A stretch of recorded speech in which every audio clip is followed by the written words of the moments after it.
프로제리아라는 병이 있습니다. 성장이 멈추는 병이에요.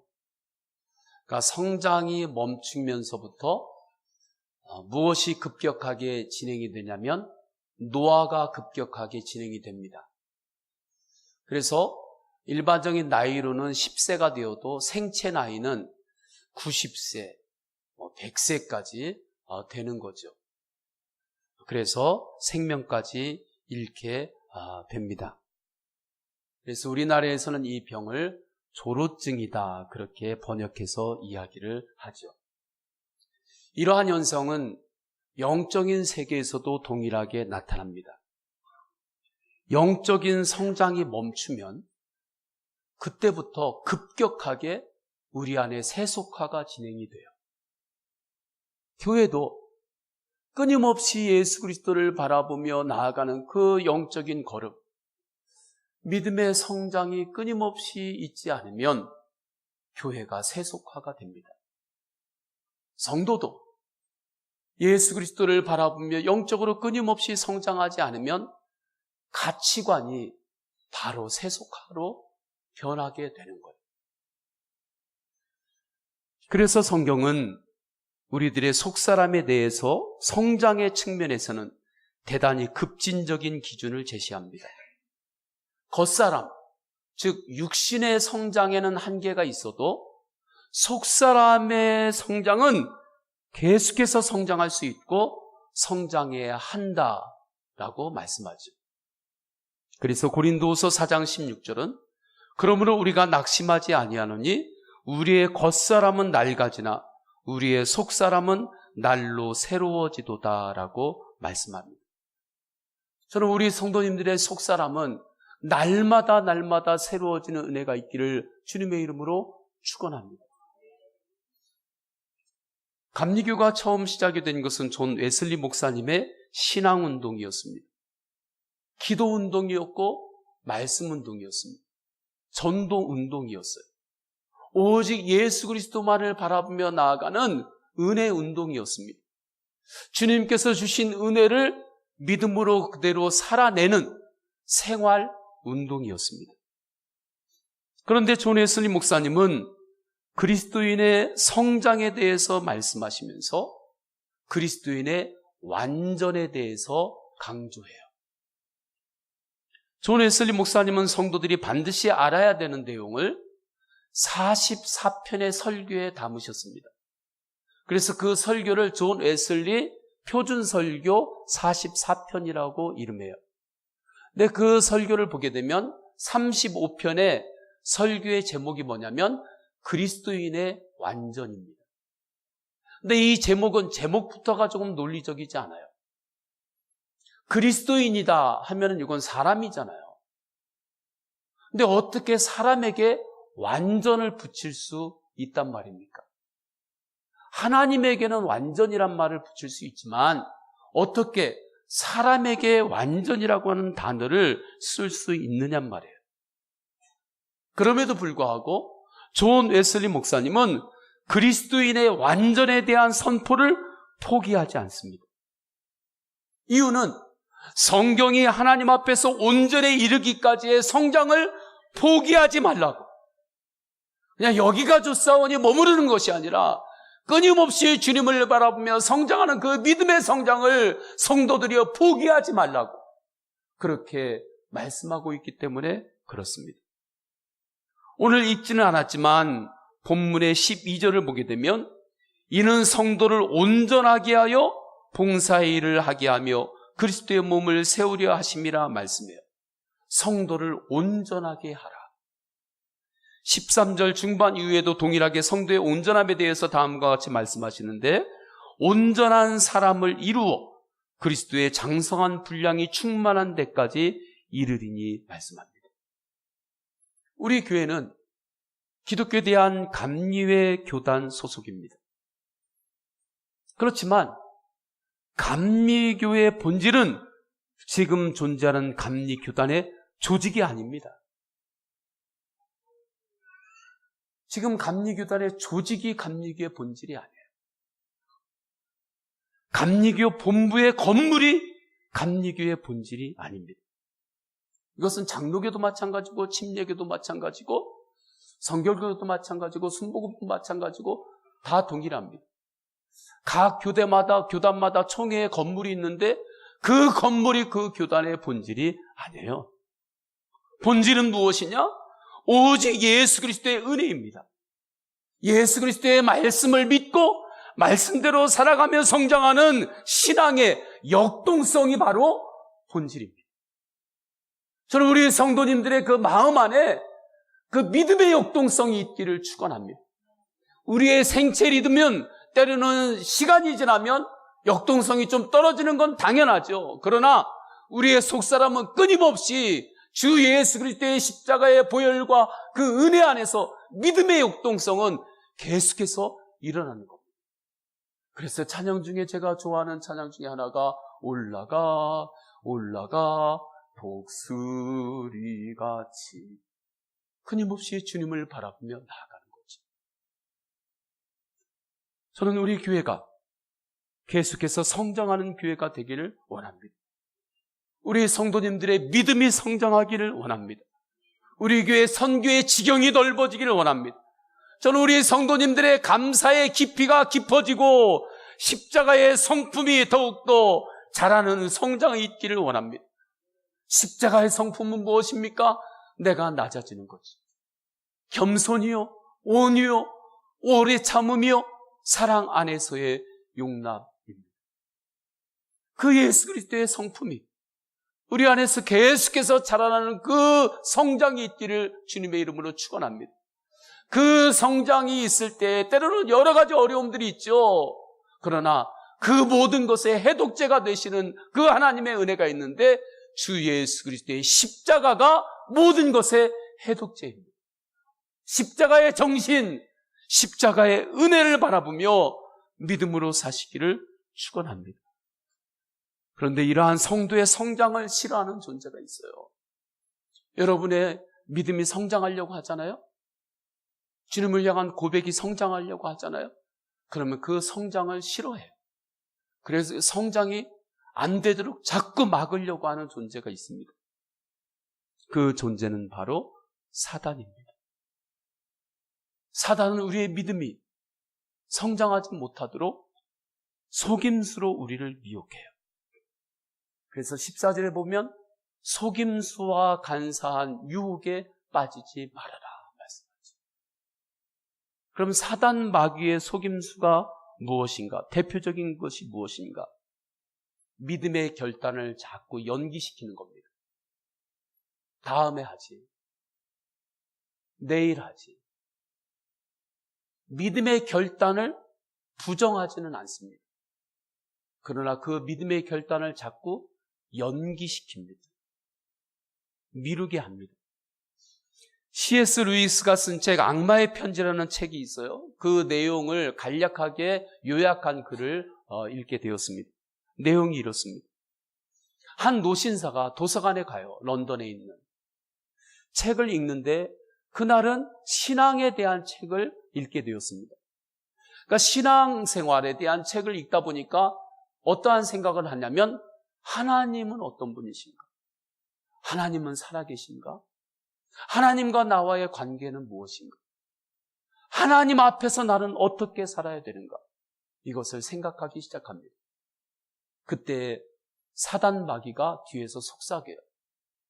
지금 밥 먹을 때 됐다고. 그 생각 나중에 하고 가서 밥부터 먹으라고. 그러니까 이 노신사가 맞아, 지금 밥 먹을 때가 됐지. 그러면서 하나님에 대한 생각을 내려놔요.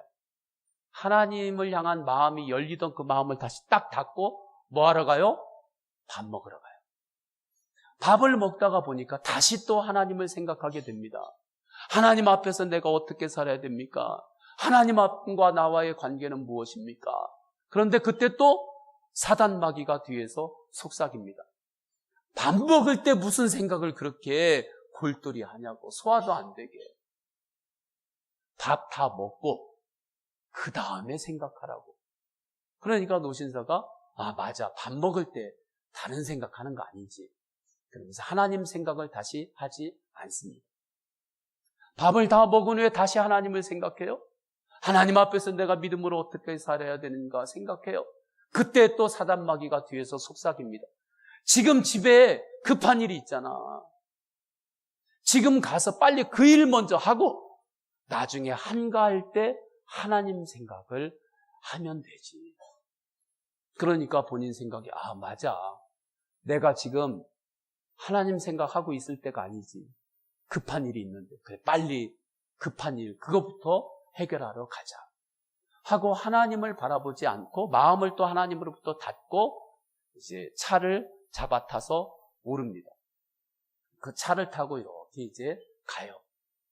그때 지금까지 속삭이기만 했던 마귀가 나타나는데 마귀가 그 사람 뒤에서 가만히 보면서 회심의 미소를 짓고 있는다라고 하는 그러한 이야기입니다.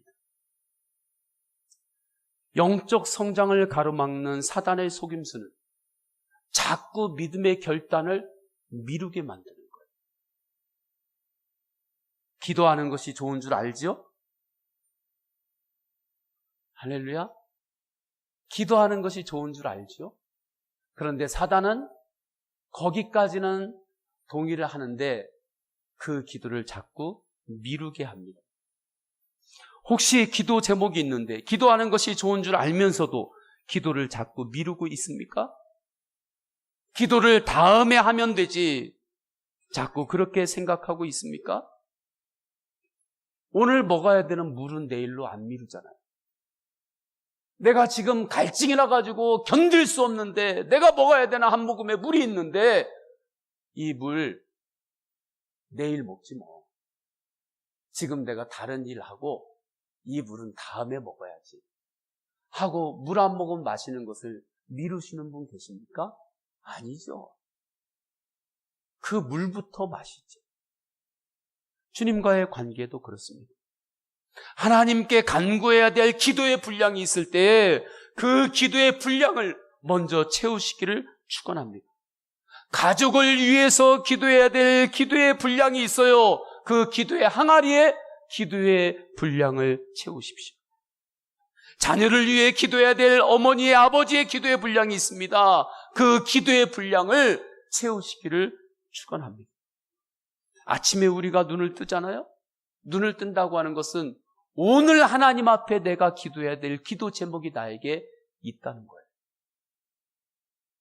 아침에 눈을 떴을 때 주님을 바라보며 기도함으로 하루를 시작하시길 축원합니다.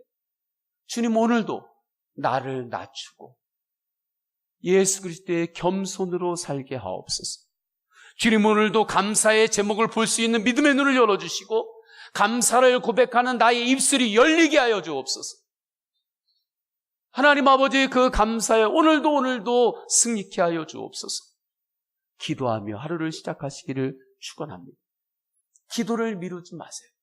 기도를 미루는 것은 내가 지금 너무나 갈증이 날 때 먹어야 될 한 모금의 물을 내일로 미루는 것과 똑같습니다. 전도도 미루지 마십시오. 하나님께서 만나게 하는 사람이 있을 때 그의 마음 문을 두드리십시오.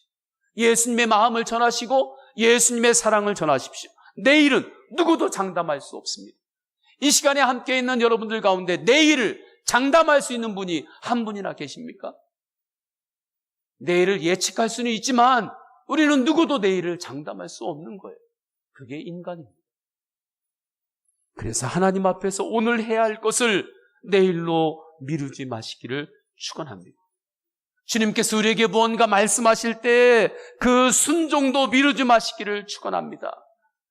내년에 순종하지 2년 후에 순종하지가 아니라 주님께서 말씀하실 때는 주님 믿음으로 순종하겠습니다.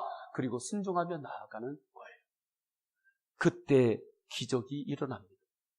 그때 홍해 바다가 갈라지는 거예요. 그때 요단강이 갈라집니다.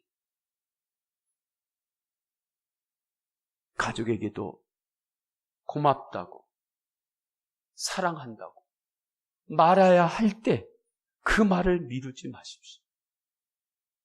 고맙다고 사랑한다고 그 말을 자꾸 미루면 미룬 것 때문에 눈물을 흘릴 때가 있습니다.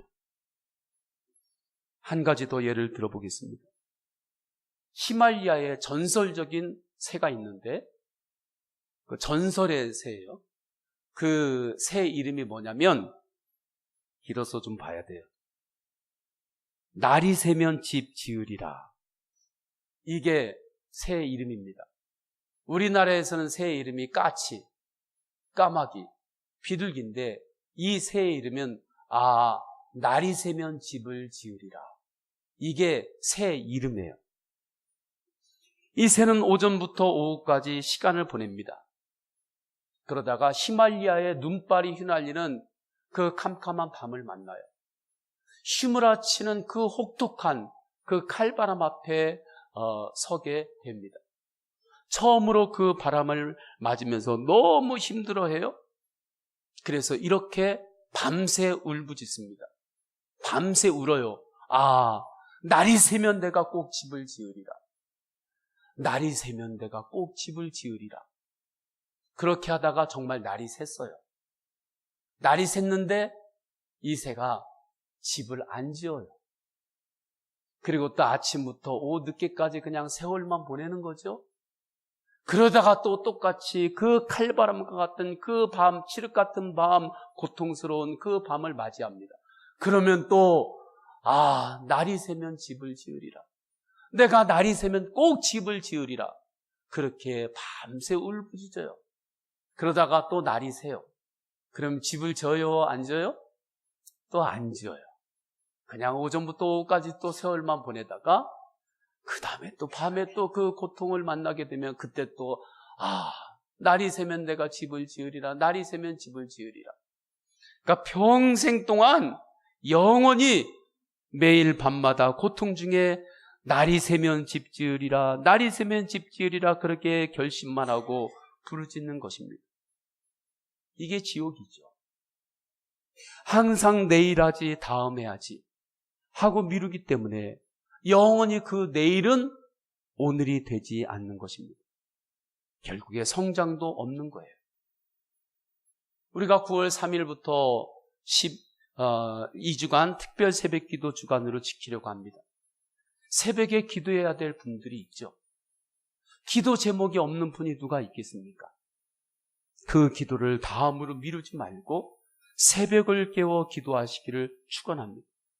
그 기도는 절대 헛되이지 않아요. 이번 여름에 지금 가뭄이 심하잖아요. 이렇게 가뭄이 갑자기 오는 것처럼 우리의 인생 가운데도 인생의 가뭄이 언제 닥칠지 모릅니다. 그때 기도의 샘에, 그 기도의 댐에, 기도의 저수지에 하나님 아버지 앞에 평소에 간구하고 기도하면서 기도의 댐을 가득 채운 사람은 그 은혜의 물로 또 인생의 가뭄을 이기는 겁니다. 그 은혜의 눈이 열리시기를 축원합니다. 평생 훈련 과정이 9월부터 열리죠. 할 수 있는 분들은 다음으로 미루지 말고 하시기를 축원합니다. 특별히 예수 동행일기 2기가 개강이 되어 할 수 있는 분들은 꼭 할 수 있기를 바랍니다. 그리고 부득불 이번에 할 수 없는 분들은 나도 평생 훈련 과정에 제자 훈련을 통해서 성장할 수 있는 믿음과 여건을 주님 나에게도 허락하여 달라고 기도하시기를 바랍니다. 시편 92편 12절에서는 이렇게 말씀해요. 의인은 종려나무같이 번성하며 레바논의 백향목같이 성장하리로다. 이 말씀은 화면을 보면서 우리 다 함께 읽어볼까요? 시작. 의인은 종려나무같이 번성하며 레바논의 백향목같이 성장하리로다. 이때의 성장은 누구누구하고 내가 비교해가지고 성장하는 그런 경쟁적인 성장이 아닙니다. 백향목이 하늘을 바라보면서 성장하는 것처럼 하나님 앞에서의 절대적인 성장을 이야기하는 거예요. 저는 우리 교회 성도님들이 정체된 성도님이 아니라 항상 성장하는 그리스도인이 되시기를 축원합니다. 그러면 우리가 그리스도인의 성장을 이루기 위해서 구체적으로 어떻게 해야 하는가? 첫 번째, 믿음과 지식이 하나가 되도록 힘을 써야 하는 거예요. 하나님의 아들인 예수님을 아는 것과 믿는 것에는 차이가 있습니다. 예수님에 대해서 아는 것하고 예수님을 내가 믿고 믿음으로 사는 것은 다른 거예요. 우리는 말씀을 통해서 예수님은 소망이요 능력이심을 압니다. 예수님은 십자가에서 인간의 모든 죄값을 담당하셨습니다. 그 죄값에 내 죄값도 있는 거예요. 그래서 나의 죄가 십자가가 해독죄가 되어서 나의 죄가 전결케 된 겁니다. 그래서 예수님을 믿는 자는 죄사함 받아 지옥까지 않고 천국에 갑니다. 구원을 얻습니다. 그래서 모든 인간에게 예수 그리스도의 십자가는 구원의 소망인 거죠. 예수님은 십자가에서 죽으신 지 사흘 만에 부활하셨습니다. 부활하심으로 사망 권세를 이기셨어요. 죽음을 이기셨어요. 그 죽음의 어둠을 이기셨습니다. 그랬기 때문에 예수 그리스도의 이름으로 기도하면 응답받습니다. 할렐루야. 예수님의 이름으로 기도하면 응답받아요. 예수님의 이름으로 기도하시기를 축원합니다. 우리에게 주신 능력 예수님의 이름을 땅에 묻어놓고 그냥 살지 마시고 예수님의 이름을 주님 앞에 올려드리면서 기도하세요. 그때 하늘문이 열립니다. 지혜가 부족합니까? 예수님의 이름으로 지혜를 구하세요. 그러면 주님께서 지혜를 주십니다. 이 모든 진리를 우리는 하나님 말씀을 통해서 알게 되었어요. 이것도 놀라운 은혜입니다. 그런데 이 하나님의 진리, 예수 그리스도의 이름으로 기도할 때 주님께서 응답하십니다. 지혜가 부족할 때 하나님께 간구하고 기도하면 하나님께서 지혜를 주십니다. 이것을 알고만 있으면 안 되고 이 말씀을 믿고 사는 거예요. 할렐루야. 하나님이 우리에게 주신 믿음을 사용하시기를 축원합니다. 믿음을 사용해야 돼요. 기도할 때도 믿고 기도하고 믿고 선포하고 믿음으로 사는 것입니다. 하나님은 말씀해요. 예수님에 대해서 아는 곳에 머물러 있지만 말아라. 여기가 좋사오니 거기에 머물러 있지만 말아라. 예수님의 능력과 말씀을 믿는 믿음으로 살라. 그때 신앙이 성장합니다. 그래서 오늘 본문의 13절에서는 이렇게 말씀해요. 우리 다 함께 읽도록 하겠습니다. 시작.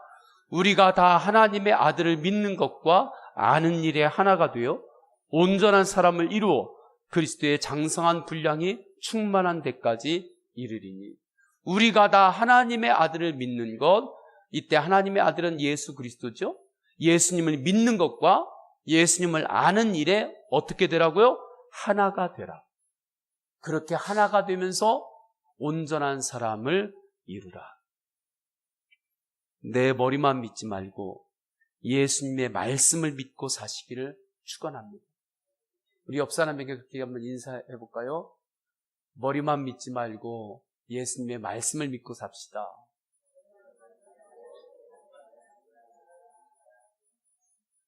내 머리만 믿고 사는 게 아니라 예수님의 말씀을 믿고 그 믿음으로 사는 거예요.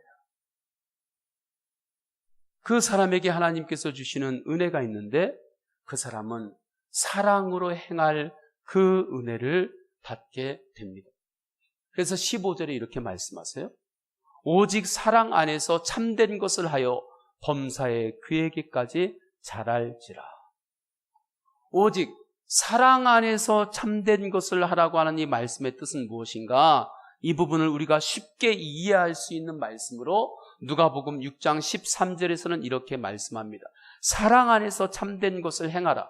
이것은 누가복음 6장 13절 남에게 대접을 받고자 하는 대로 너희도 남을 대접하라. 이 말씀을 화면을 보고 다 함께 읽겠습니다. 시작. 남에게 대접을 받고자 하는 대로 너희도 남을 대접하라. 아멘. 이게 사랑으로 행하는 거예요. 존중받고 싶으시죠? 그러면 먼저 남을 존중하시기를 축원합니다. 칭찬받고 싶으시면 먼저 남을 칭찬하시기를 축원합니다. 인정받고 싶으시죠? 그러면 어떻게 하라고요? 남을 먼저 인정하라는 거예요. 긍휼히 여기는 자는 하나님으로부터 긍휼히 여김을 받습니다. 이렇게 사랑으로 행하는 것을 이영숙 박사님은 뭐라고 이야기하냐면 배려다, 그렇게 이야기를 해요. 배려의 성품이다. 유치원 아이들에게 사랑 안에서 행하는 배려가 무엇인지 써보라고 했습니다. 그랬더니 이렇게 썼어요. 배려란 동생과 함께 걸을 때 천천히 걷는 거예요. 배려란 비가 올 때 화분을 바깥에 내다 놓는 거예요. 이렇게 쓰더라는 것입니다. 사랑으로 행하는 것에 느낌이 오십니까? 사랑은 생명을 배려하는 것입니다. 이렇게 배려하는 사랑을 통해서 우리 안에 무엇이 일어난다고요? 성장이 일어나는 거예요. 성숙함이 우리 안에 이루어지는 겁니다. 다른 말로 말하자면 그릇이 넓어진다는 거예요. 마음의 그릇이 넓어지는 거예요. 그 위에 주님께서 은혜를 채우실 때 그것이 축복이 되는 거죠. 두 번째, 그리스도인의 성장을 위해서는 성령의 도움을 받아야 합니다. 우리 16절을 다 함께 읽습니다. 시작. 그에게서 온몸이 각 마디를 통하여 도움을 받음으로 연결되고 결합되어 각 지체의 분량대로 역사하여 그 몸을 자라게 하며 사랑 안에서 스스로 세우느니라. 아멘. 이 말씀에서 온몸이 각 마디를 통하여 도움을 받음으로, 이 뜻은 뭐냐면 성령의 도움을 받으라는 겁니다. 성령의 도움을 받고 살라는 거예요. 그때 우리 안에 성장이 일어난다. 제가 옛 이야기 중에 이 이야기가 제 마음에 이렇게 잘 새겨져 있는 게 있어요. 그것은 뭐냐면 사람이 담을 이렇게 넘을 때에도 자기 힘으로 아무리 넘으려고 막 힘을 써도 담을 못 넘어요. 거기에 걸터가지고 다리 하나는 올렸는데 그걸 넘지를 못하고 있어요. 그때 누군가가 와가지고 뒤에서 손가락 하나만 이렇게 대줘도 그 사람이 넘지 못하는 그 담을 넘는다는 이야기입니다. 그것이 그 손가락 안의 힘, 그만큼의 도움을 받을 때에 그 넘을 수 없는 것을 넘게 되는 거죠. 우리가 하나님 앞에서 사랑으로 행하려고 하고 믿는 것과 아는 것이 아무리 하나가 되려고 힘쓰려고 한다 할지라도 성령님의 도우심이 없으면 그것이 실제가 되지 않습니다. 그래서 우리가 구할 것은 성령님의 도움을 구해야 되는 거예요. 성령님, 거룩한 영의 도움이 없으면 십자가 사랑, 십자가 정신, 십자가의 은혜가 아니면 우리의 성장은 내 인격까지입니다. 내 인격까지 성장하고 내 인격을 넘어서게 되면 그때부터는 급격하게 세속화가 진행이 되는 거예요. 좋을 때는 감사이지만 어려운 상황을 만나면 감사가 고백이 안 됩니다. 감사가 안 나오는 거예요. 그런데 사도 바울은 성령님의 임재, 성령님의 도우심을 경험했습니다. 성령님께서 그를 도왔어요. 그랬기 때문에 옥중에 갇혔을 때에도 자기를 때리고 가둔 사람들을 위해서 기도했습니다. 스데반이 성령에 사로잡혔기 때문에 스데반을 향하여 돌을 던지는 사람들이 있을 때 스데반이 고백한 것이 무엇입니까? 하나님, 저들이 몰라서 그렇습니다.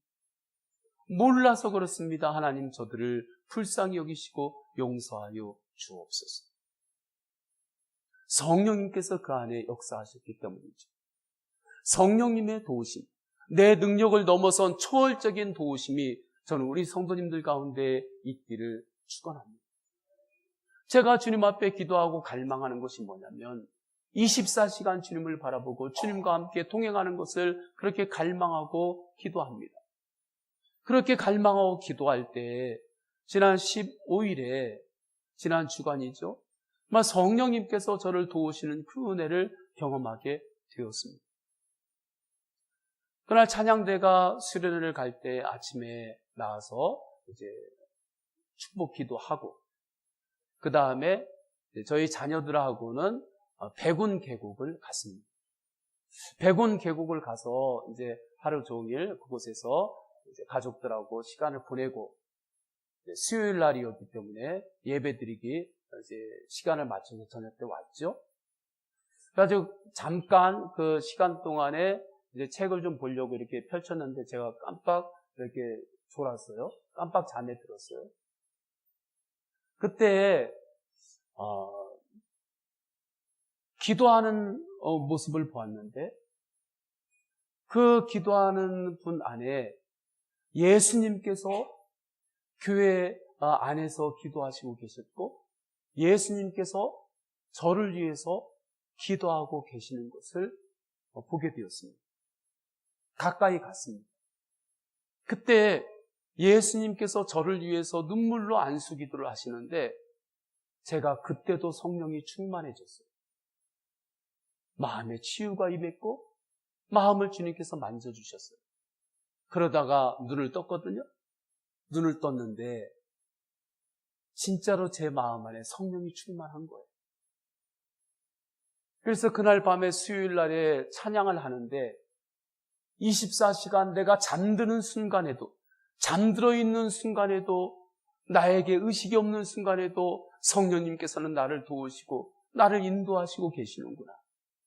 성령님께서 예수님께서 주님 보좌 우편에서 나를 위해서 24시간 기도하신다는 것이 그것이 실제였구나. 그것을 제가 깨닫고 찬양할 때 얼마나 눈물이 났는지 모릅니다. 성령님의 도우심이 있습니다. 성령님의 도우심이 있을 때 우리는 성장합니다. 그러면 성령님의 도우심은 누구에게 임합니까? 나의 도움은 세상으로부터 오는 것이 아니라 하나님께로부터 옵니다. 이 신앙 고백이 있는 사람에게 임합니다. 그 신앙 고백을 했던 사람이 누굽니까? 시편 121편의 다윗이죠. 그 시편 기자는 나의 도움이 어디서 올고 나는 도움이 없이는 살 수 없는 사람인 것을 깨달았습니다.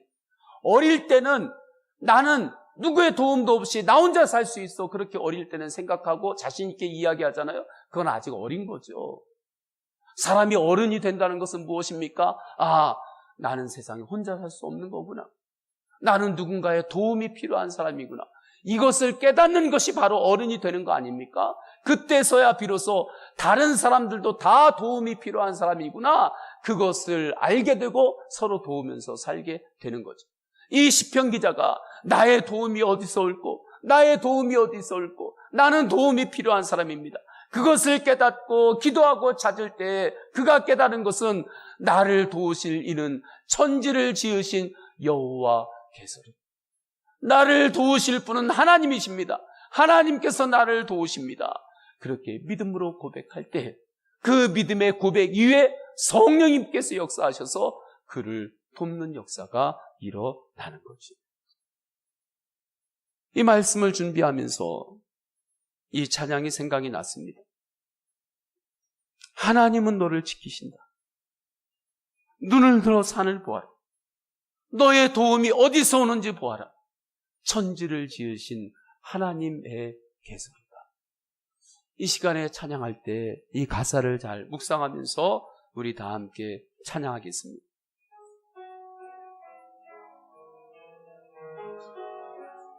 우리는 성령님 주님의 도우심이 필요합니다. 나는 도움 없이 살 수 있다고 교만 가운데 있지 않고 고백합니다. 하나님은 너를 지키시는 자 너의 우편에 낮의 해와 밤의 달도 너를 해치 못하리. 낮의 해와 밤의 달도 너를 믿음으로 찬양합니다. 못하리.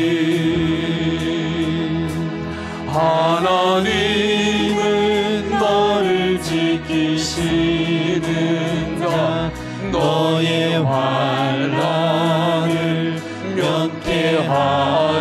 면케하시니 그가 너를 지키시리라. 너의 출입을 지키시리라. 눈을 들어 산을 보아라. 눈을 들어 산을 보아라. 너의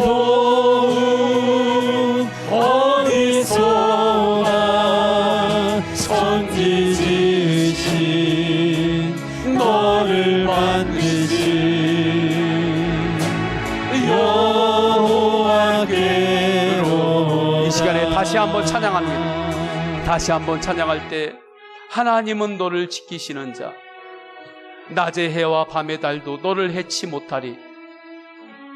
하나님은 너를 지키시리라. 이 하나님의 말씀을 아는데 머물지 말고 정말 이 말씀을 마음을 열고 믿고, 하나님은 나를 지키시는 분이십니다. 믿고 낮의 해와 밤의 달도 나를 해하지 못합니다. 그것을 믿고 믿음으로 찬양하시고 믿음으로 사시기를 축원합니다. 그 믿음으로 나아갈 때 하나님, 나는 도움 없이 살 수 있는 사람입니다. 그 마음을 내려놓고 하나님, 저는 주님의 도움이 없이는 살 수 없습니다. 주님, 저를 도와주옵소서. 우리 가정을 도와주옵소서. 주님, 일터를 도와주옵소서. 주님, 나의 영혼을 도와주옵소서. 나의 마음을 주님 만져주옵소서. 그렇게 주님을 바라보면서 우리 믿음으로 다시 한번 하나님은 너를 지키시는 자, 믿음으로 고백하며 찬양하십니다.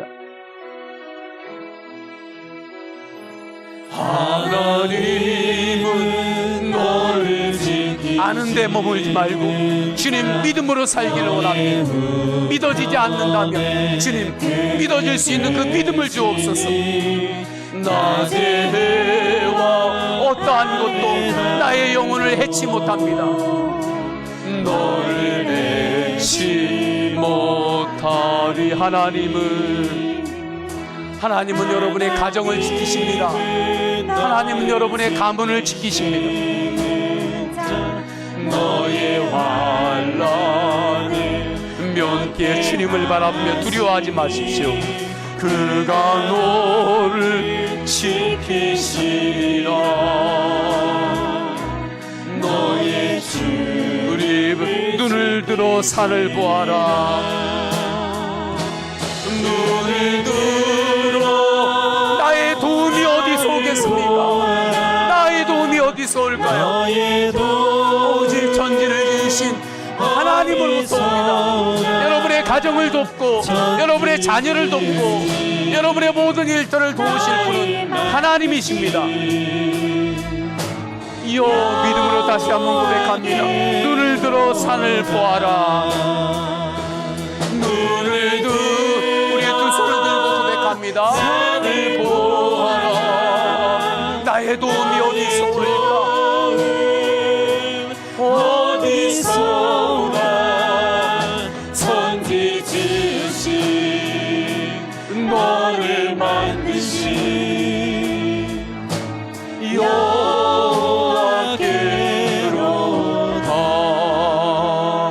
이 시간에 다 함께 기도하십니다. 기도하실 때 말씀을 붙잡고 기도합니다. 하나님은 나를 지키십니다. 하나님은 나의 가정을 지키시고 가문을 지키십니다. 나의 자녀도 하나님께서 지키십니다. 이것을 말씀을 통해서 아는데 머무르지 않고 주님 믿음을 사용해서 주님 믿고 기도하고 믿고 살겠습니다. 주님 역사하여 주옵소서. 또한 이 시간에 주님의 도움이 필요한 그 영역이 있을 때는 주님 도와주옵소서. 주님 도와주옵소서. 하나님 아버지 앞에 통성으로 기도하십니다. 할렐루야. 하나님 아버지, 주님께서 붙잡아 주셨습니다. 하나님, 주님께서 나를 지키시고 하나님 아버지, 나의 모든 영역을 지키시고 머리로 아는데 머무르지 않고 이 말씀을 말씀대로 믿고 살겠습니다. 믿음을 사용해서 살겠습니다. 믿고 기도하고 믿고 주님을 바라보며 나아갔습니다. 주님, 믿는 자에게는 능치 못할 일이 없다 말씀하셨습니다. 하나님 아버지, 믿음으로 나아갈 때 믿음대로 역사하여 주옵소서. 하나님 아버지, 하늘문을 열어주셨습니다.